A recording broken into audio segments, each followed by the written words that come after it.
नमस्कार विद्यार्थी मित्रांनो, मी सपना शर्मा. नुकतीच एक एक्झाम झाली आहे, कंबाईन ग्रुप सी ची एक्झाम झाली आहे रविवारी आणि तुम्ही ते पेपर देऊन आलात. आणि तुमच्या मनात सध्या विचार सुरू असतील की कोणत्या प्रश्नाचं उत्तर काय आहे नेमकं आणि किती बरोबर किती चूक. तर त्याबद्दल आपण आता ह्या छोट्याशा सेशन मध्ये बोलणार आहोत. प्रश्नांची उत्तरं तुम्हाला देईल मी, जे प्रश्न आपल्याला एक्झाम मध्ये आलेत आणि त्याच्याच सोबत त्याला एक क्विक अनालिसिस सुद्धा करूयात. ठीक आहे.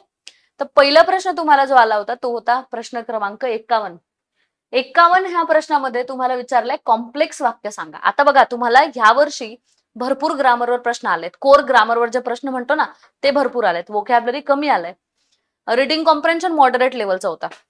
तर जे ग्रामरवर प्रश्न आहेत ते प्रश्न कोर जर ज्यांनी अभ्यास केलाय, व्यवस्थित प्रॅक्टिस केलाय, त्याचं उत्तर अतिशय बरोबर, अचूक आणि लवकर उत्तर निघणारे प्रश्न यावेळेस चांगल्या प्रकारे दिले गेलेत आयोगाकडनं. पहिला प्रश्न, कॉम्प्लेक्स वाक्य ओळखा. यातलं कॉम्प्लेक्स आहे ऑप्शन क्रमांक डी. कसं काय? बघा, सर्व जेवढे तुम्हाला कंजंक्शन दिसतात ते कंजंक्शन कोऑर्डिनेटिंग कंजंक्शन्स आहेत. पहिल्या ऑप्शन मध्ये जे कोऑर्डिनेटिंग कंजंक्शन आहे तो आहे अँड. अँड मुळे वाक्य कंपाऊंड होतो, कॉम्प्लेक्स नाही. दुसऱ्याच्यात तुम्हाला बट दिलंय, बट मुळे वाक्य कंपाऊंड होतो, कॉम्प्लेक्स नाही. आणि याच्यात दोन कंजंक्शन आहेत, कॉम्प्लेक्स आणि कंपाऊंड, दोन्ही वाक्य हे होतं. मिक्स वाक्य आहे बी. सी मध्ये कंजंक्शनच नाही म्हणजे सिंपल झालं. आणि डी मध्ये तुम्हाला कॉम्प्लेक्स म्हणजे सबऑर्डिनेटिंग कंजंक्शन दिसतंय आणि इथे हुम हे पण सबऑर्डिनेटिंग कंजंक्शन दिसतंय. म्हणजे जेव्हाही आपण टाइप्स ऑफ वाक्यांबद्दल आपण जेव्हा बोलतो तर महत्वाची गोष्ट आपल्याला एक लक्षात असायला हवी की जे कॉम्प्लेक्स किंवा कंपाऊंड वाक्य असतात ते आपण कंजंक्शनच्या हिशोबाने ओळखू शकतो. कॉम्प्लेक्स म्हणजे सबऑर्डिनेटिंग कंजंक्शन आणि कंपाऊंड म्हणजे कोऑर्डिनेटिंग कंजंक्शन. एवढं जर क्लिअर ठेवलं तर असे प्रश्न लगेच क्लिअर होतात. चला समोर. 52. The boy who stole the watch. आता बॉय बद्दल विशेष माहिती हु स्टोल द वॉच या अंडरलाईन क्लॉजने दिली आहे. जेव्हा क्लॉज नावाबद्दल माहिती देतो त्याला काय म्हणायचं? ऍडजेक्टिव्ह म्हणायचं. म्हणून ऑप्शन क्रमांक बी. 53चं उत्तर काय येणार? 53चं उत्तर येणार ऑप्शन क्रमांक 4 म्हणजे फक्त सी. का? इथे तुम्हाला पॅराजंबलवर आलेला प्रश्न, त्यालाच आपण सेंटेन्स रिअरेंजमेंट सुद्धा म्हणतो. तुम्हाला क्लासमध्ये हे करून घेतलं होतं बघा, सांगितलं होतं की हा पार्ट आता महत्वाचा झाला एमपीएससी कडनं. तर मग ऑप्शन क्रमांक सी. बरं, समोर एक सेकंड हा.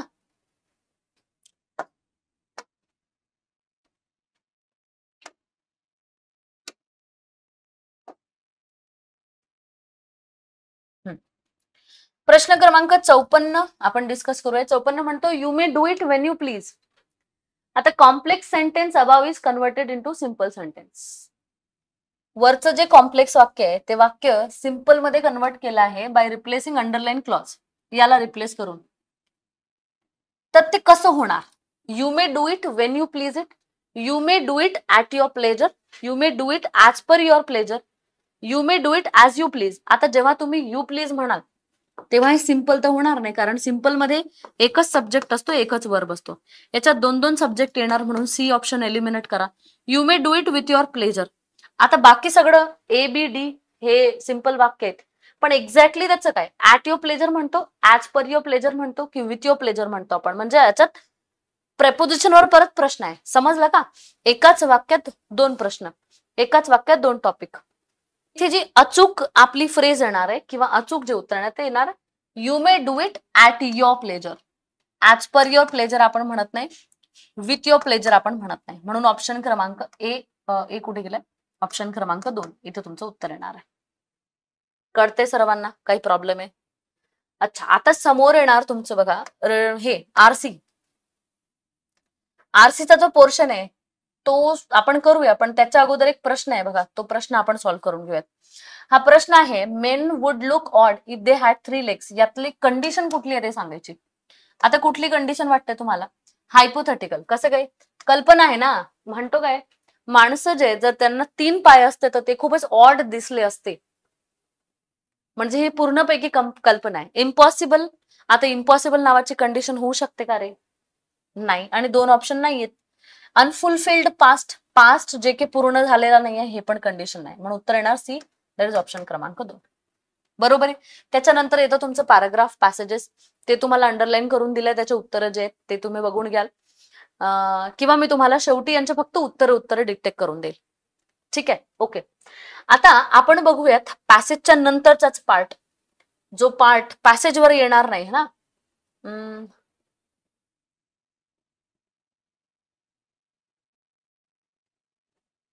हे पण नाहीये, हे पण नाहीये. अच्छा, प्रश्न क्रमांक 61.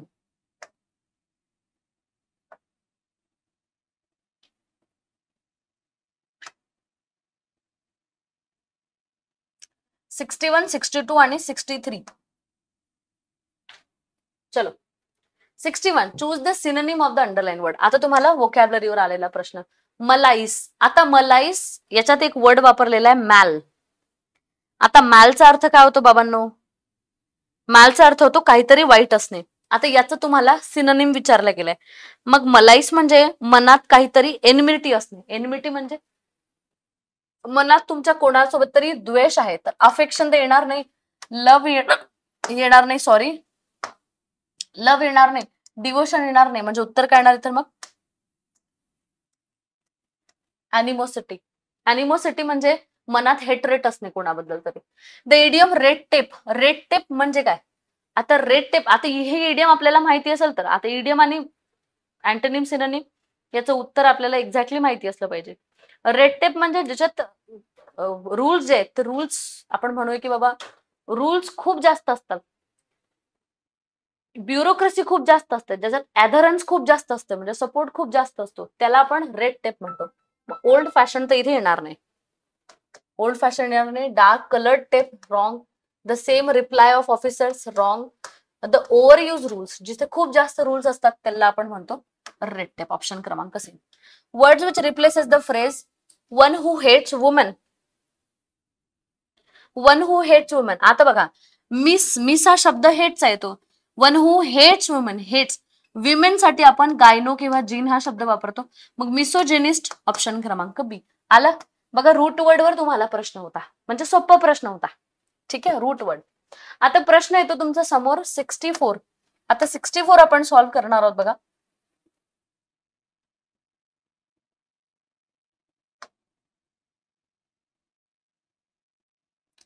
सिक्स्टी फोर क्रमांकाचा प्रश्न. 64. Identify the sentence in which idiom a white elephant is correctly use. आता व्हाईट एलिफंटचा अर्थ काय होतो? व्हाईट एलिफंट म्हणजे अशी वस्तू जी की खूप जास्त महागडी आहे पण ती काहीच कामाची नाही. ठीक आहे, असं त्याचा अर्थ होतो. आता कुठल्या वाक्यात व्हाईट एलिफंट व्यवस्थित वापरलं गेलंय हे तुम्हाला विचारलं गेलंय. कुठे व्हाईट एलिफंट चांगल्या म्हणजे ज्याचा अचूक अर्थ आहे त्या अर्थाने वापरलाय. आता पहिलं वाक्य, he bought a white elephant. त्याने एक व्हाईट एलिफंट घेतला. व्हाईट एलिफंट म्हणजे अक्षरशः एलिफंट घेतला असा याचा अर्थ होत नाही. Government plan to build a new dam has been criticise as a white elephant. होऊ शकतं. Journey by air is a white elephant for the ordinary. हे पण होऊ शकतं. White elephant is one of the rarest species today. Wrong. White elephant हे species असतं का? नाही. म्हणजे उत्तर काय येणार? बी आणि सी. चलो, म्हणजे दोघांमध्ये व्हाईट एलिफंटचं उत्तर बरोबर आहे. ओके, आता काय म्हणतं? Correct meaning of the underline phrase at a stand steel. Stand steel च तुम्हाला करेक्ट अर्थ सांगायचे तर मग स्टँड स्टील म्हणजे जे की होऊ नाही शकत, that is unable to go on, that is called stand still. जे होऊ नाही शकत म्हणजे बी येणार उत्तर. बरोबर आहे. Decision has baffled the cast and crew of the film.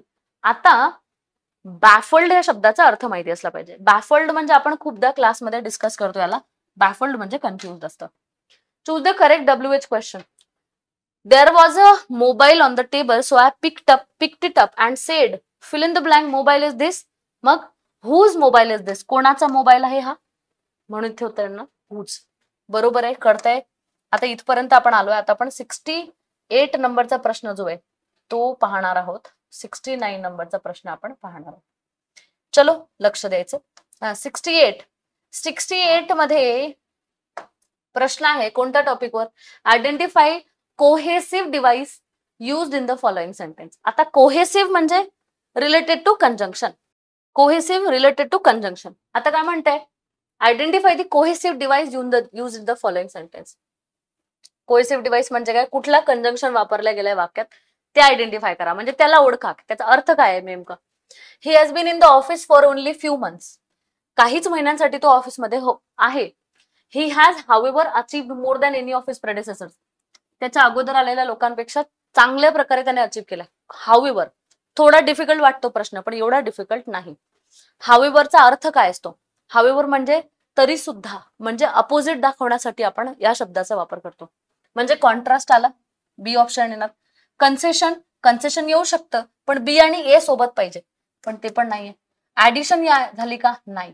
Transition, transition म्हणजे चेंज. आता चेंज दाखवण्यासाठी सुद्धा हावेवर हा शब्द वापरला गेला. म्हणून उत्तर येणार तुमचा ऑप्शन क्रमांक 3 ए आणि डी. ठीक आहे. Identify the indirect narration of the following. Where do you want to go. आता इथे टेन्सेस वर बेसिस होता हा. सो सेट टूच आपण टोल्ड करतो, पण इथे प्रश्न आहे म्हणून आस्ट करणार. ठीक आहे. वेअर डू यू, डूचं काय होणार रे? वर्बचा दुसरा form. Where I want to go, wrong. Where I wanted to go, नावचं झालं देन. ठीक आहे, हे होऊ शकतं. वेदर, वेदर येणारच नाही कंजंक्शन है ना. Where I wanted to go then. He question me about, question me about कसं काय येणार? उत्तर येणार तुमचं बी. आणि बी सोबत आपल्याला डी घ्यावं लागेल, कारण ऑप्शन मध्ये बी एकटा नाही म्हणून. तसं पाहिलं तर अचूक बी आला असता. ठीक आहे, चल.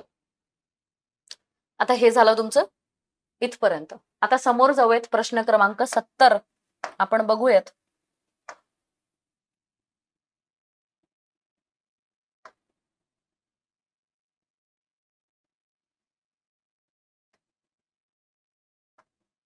चला, प्रश्न क्रमांक 70. Prevention is better than cure. Change the following into superlative degree.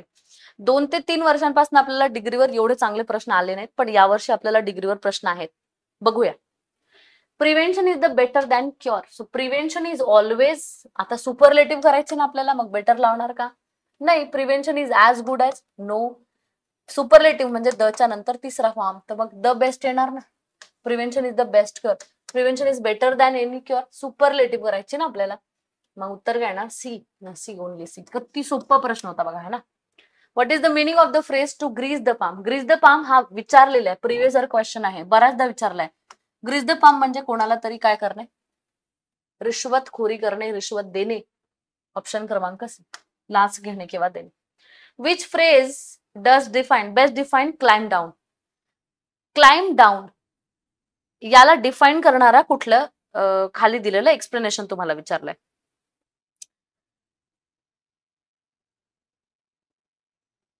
Climb डाऊनचा अर्थ काय होतो? सर्वात पहिले तर हे बघा, क्लाइम डाऊनचा अर्थ होतो कुठल्या तरी, म्हणजे आधी जे झालंय,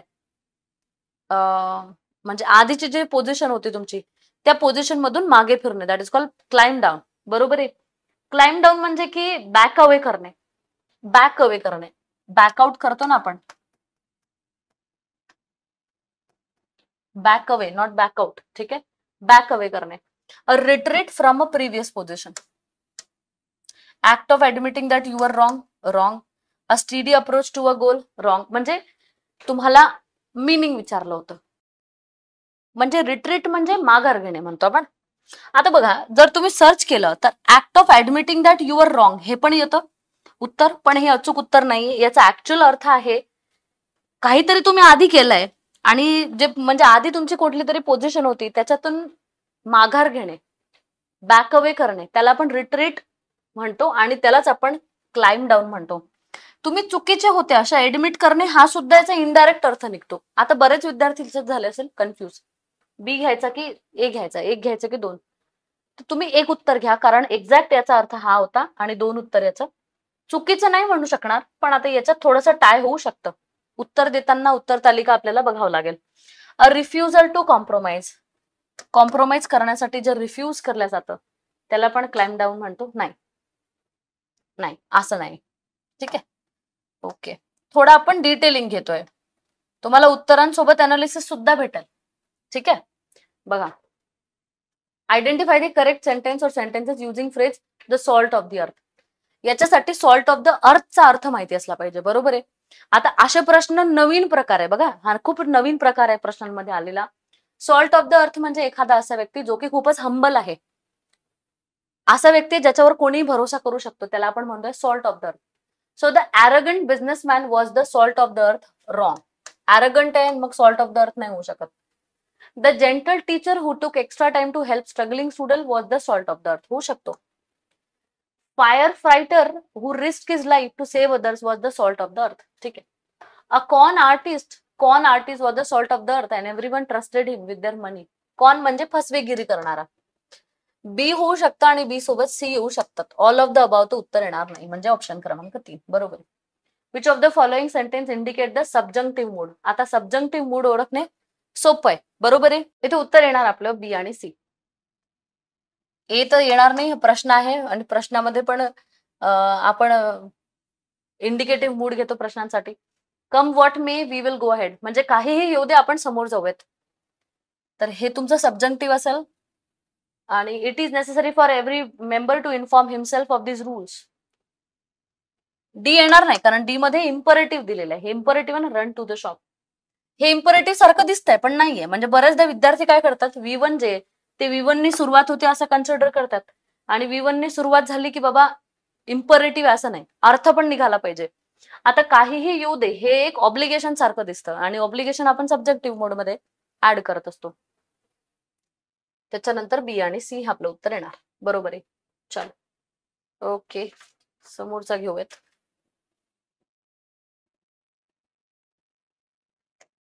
प्रश्न क्रमांक 75.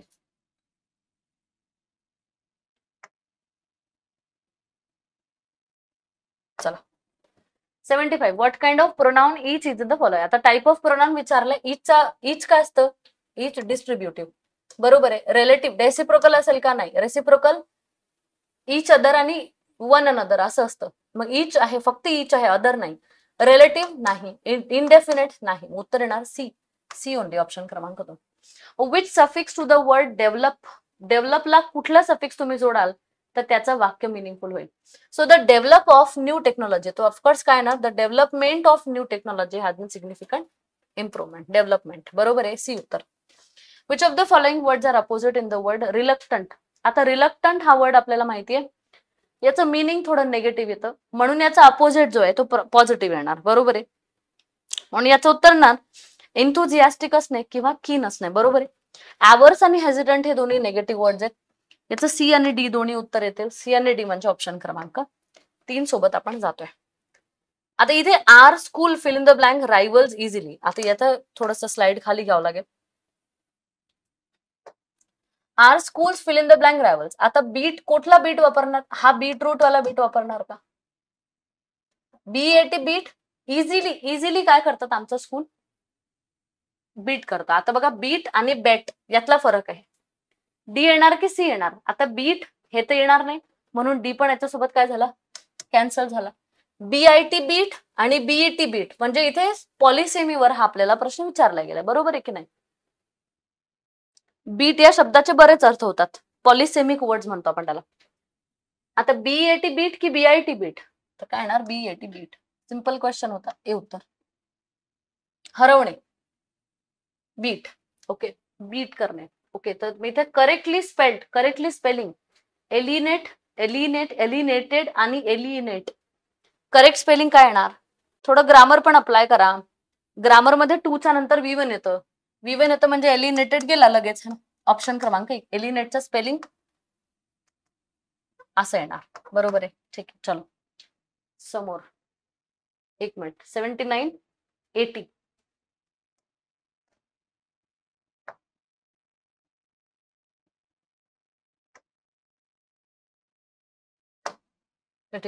Select the closest synonym of the word adulate. Synonym विचारलाय आपल्याला. आता वाक्य दिलंय आणि त्या वाक्यावरून आपल्याला अर्थ त्याचा काढावा लागेल. ॲड्युलेट अर्थ दिलाय इथे, म्हणजे वाक्य दिलंय. Despite his peers disdain he continue to adulate influential figures seeking their favour. आता त्यांनी काय केलंय की त्याच्या पियर्स म्हणजे त्याच्यासोबत काम करणारे लोक जर त्याच्यासोबत नाराज असले, त्यांनी इन्फ्लुएन्शियल फिगर जे लोक असतात, इन्फ्लुएन्शियल लोक, त्यांना काय करण्यास सुरुवात केली. आता काहीतरी चांगलं करण्यास सुरुवात केली असेल, कारण त्यांनी फेवर घेतले. म्हणजे डिराइड असं येणार नाही. डिराइड म्हणजे डिसअपॉइंट करणे, निग्लेक्ट येणार नाही. अपोज म्हणजे विरोध करणे हे येणार नाही. उत्तर येणार फ्लॅटर. फ्लॅटर म्हणजे तारीफ करणे किंवा त्यांना खुश करणे. I wish my brother had been here, हे तर तुम्हाला एक्झॅक्टली प्रिव्हियस इयर क्वेश्चन विचारलाय आणि आपण क्लासमध्ये हे घेतलेलं आहे, घेतलेलं वाक्य आहे क्लासमध्ये. मग याचं उत्तर येणार ऑप्शन क्रमांक बी. म्हणजे ऑप्शन क्रमांक बी म्हणजे हा बी इथे उत्तर येणार. हे काय आहे, पास्ट परफेक्ट टेन्स याच्यात जे विचारलंय ते कशासाठी वापरलंय? अनरियल सिच्युएशन नाही, hypothetical situation yes, an action which has already occurred wrong, completion of an action wrong. Past perfect tense तसं कंप्लिजन साठी वापरतात, पण वाक्यात काय म्हणताय हे, I wish my brother had been here, म्हणजे जर माझा भाऊ इथे असता तर, म्हणजे तिचा भाऊ तिथे नाहीये, म्हणजे शी इज इमॅजिन समथिंग, म्हणजे इमॅजिन करणे काहीतरी, hypothetical. I seldom go to the movies, he always comes late for class, I never. हे काय आहेत? सेल्डम म्हणजे एखाद्याच वेळेस, ऑलवेज म्हणजे नेहमीच, नेवर म्हणजे कधीच नाही. हे काय दाखवतात? ऍडवर्ब ऑफ फ्रिक्वेन्सी दाखवतात. बरोबर आहे. मग एकदा आपण यांचा ऑप्शन सुद्धा बघून घेऊयात. ऍडवर्ब ऑफ फ्रिक्वेन्सी दाखवतात. फ्रिक्वेन्सी काय? C. This is my book, this book is mine. आता लगेच हे पण आपण क्लासमध्ये घेतलेलं आहे. कित्येकदा मी क्लासमध्ये हाच एकच प्रश्न घेतलाय. एक्झॅक्टली क्लासचा, आपल्या एक्झॅक्टली क्लासमधून तर कॉपी नाही केलाय, पण आपण क्लासमध्ये हे वाक्याला डिस्कस केलंय. मग माय बुक काय आहे? पॉझेसिव्ह ऍडजेक्टिव्ह, आणि माइन काय आहे? पॉझेसिव्ह प्रोनाउन. तर मग सी आला आणि सी आला. म्हणजे ज्यांनी क्लास केलेला आहे, काही नाही केलं, त्यांनी हे दोन प्रश्न तर नक्कीच सॉल्व्ह केले असतील. बरोबर आहे. चलो समोर प्रश्न 84.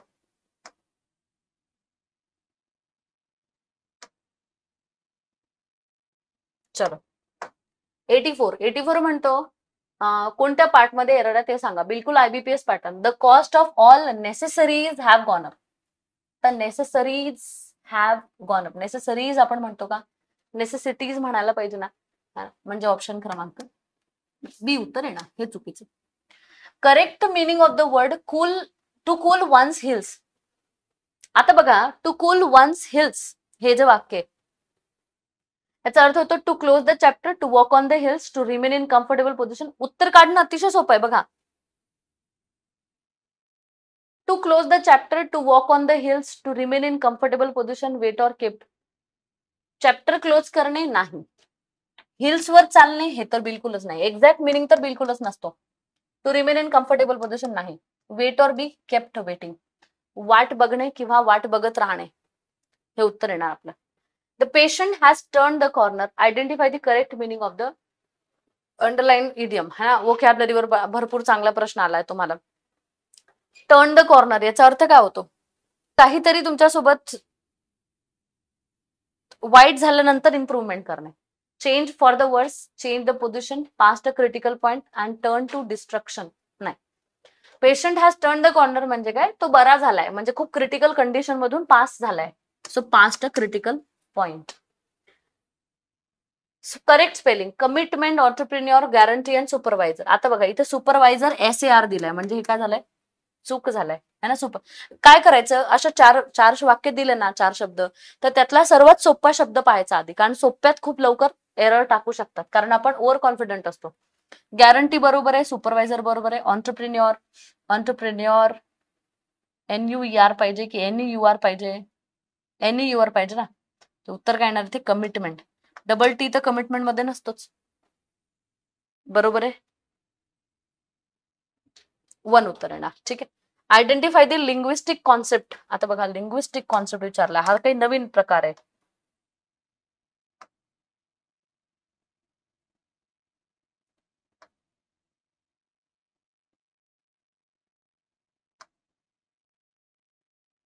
बघायचं. लिंग्विस्टिक कॉन्सेप्ट सांगा म्हणते. लीड. आता लिंग्विस्टिक कॉन्सेप्ट म्हणजे हेच homophone, हेमोग्राफ.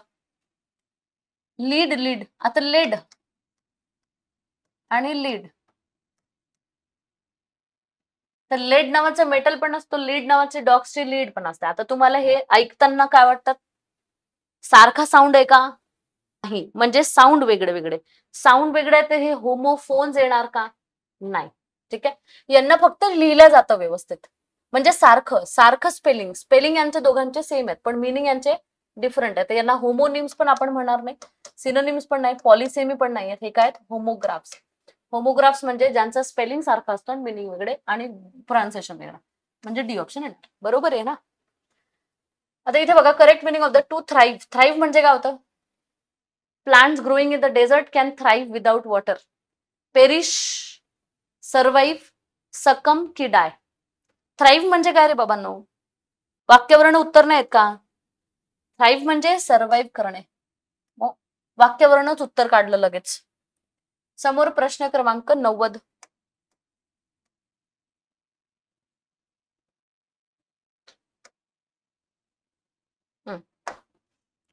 Choose the wrongly spelled word. आता लगेच छोटे छोटे शब्द आहेत आणि नोन सुद्धा आहेत, म्हणजे तुम्ही ओळखता सुद्धा अशा शब्दांना.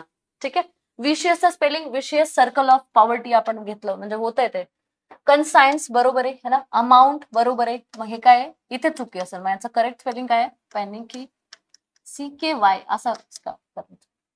त्याच्यानंतर passive voice people have seen wolves. Have seen असलं तर हॅव बीन करून टाकायचं किंवा हॅज बीन.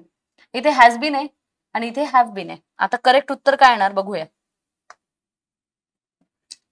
वर तर येणारच नाही, हॅज येणार नाही, हॅवच येणार, कारण वोल जे आहे काय आहेत? प्लुरल आहेत. प्लुरल प्लुरल असले तर प्लुरल, मग हॅव घेतो आपण. मग ऑप्शन क्रमांक 3 उत्तर येणार. 4 पण wolves have been seen in the streets by people. Okay है ना. Identify sentence, compound sentence identify करा. The child is sleeping compound नाहीये, सिंपल आहे. He was tired so he went to bed early. So compound आहे. Although complex आहे. Collection simple आहे. म्हणजे उत्तर काय येणार तुमचं? 2 इथे उत्तर येणार आहे. बरोबर आहे. त्याच्यानंतर in the sentence the ubiquitous nature of social media has permitted as one the most remote corners of globe. युबिक्विटसचा अर्थ होतो प्रेझेंट एव्हरीवेअर. मग ऑप्शन क्रमांक 3 येतो उत्तर. बिंग प्रेझेंट एव्हरीवेअर, सर्व ठिकाणी उपलब्ध असणाऱ्याला आपण म्हणतो युबिक्विटस. ठीक आहे. बर.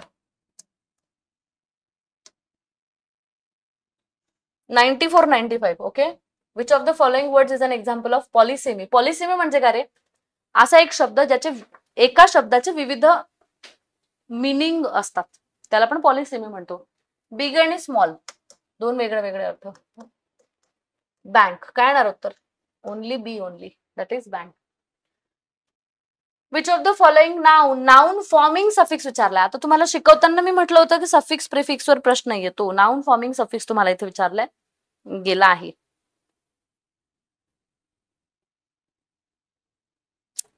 मग डिसइन्फेक्ट, आता नाउन सोबत काय येतं?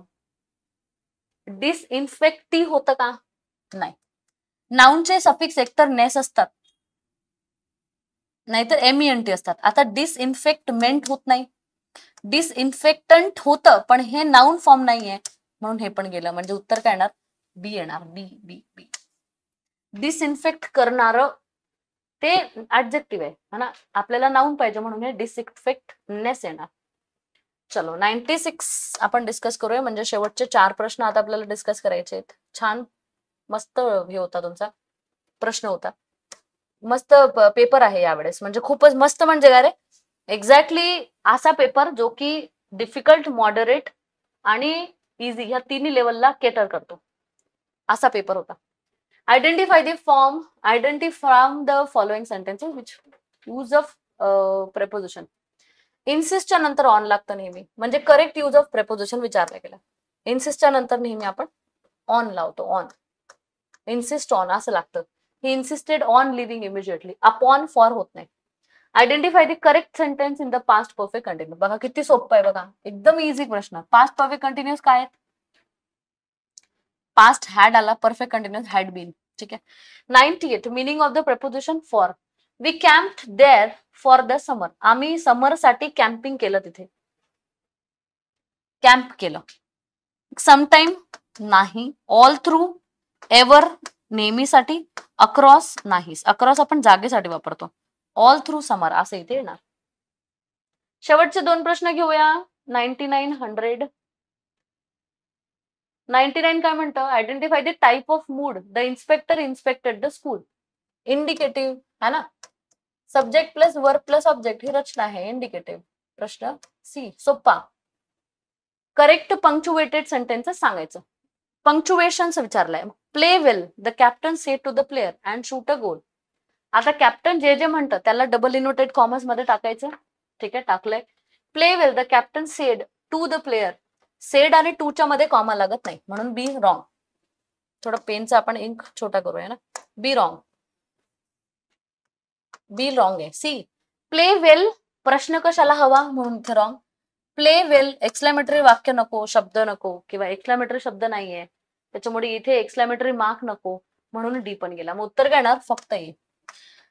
ज्या पेपरची शेवट सोपी असते तो पेपर सोपा असतो असं समजलं जातं. म्हणून तुमचा जो पेपर होता ग्रुप सीचा तो सोपा पेपर होता असं मी कन्सिडर करते. वोकॅबलरी होतं, पण वोकॅबलरी पण डुएबल होतं. ग्रामर सोपं मला असं वाटतंय. हा एक असा पेपर आहे जो की तिन्ही लेवलला तुमच्या केटर करतो. अतिशय सुंदर पेपर होता. मला असं वाटतंय तुमचा पण पेपर चांगला गेला असेल. आपला आपला स्कोर कॉमेंट बॉक्समध्ये लिहून पाठवा. ठीक आहे, चला भेटूया. Bye, take care. जय हिंद मित्रांनो, बाय.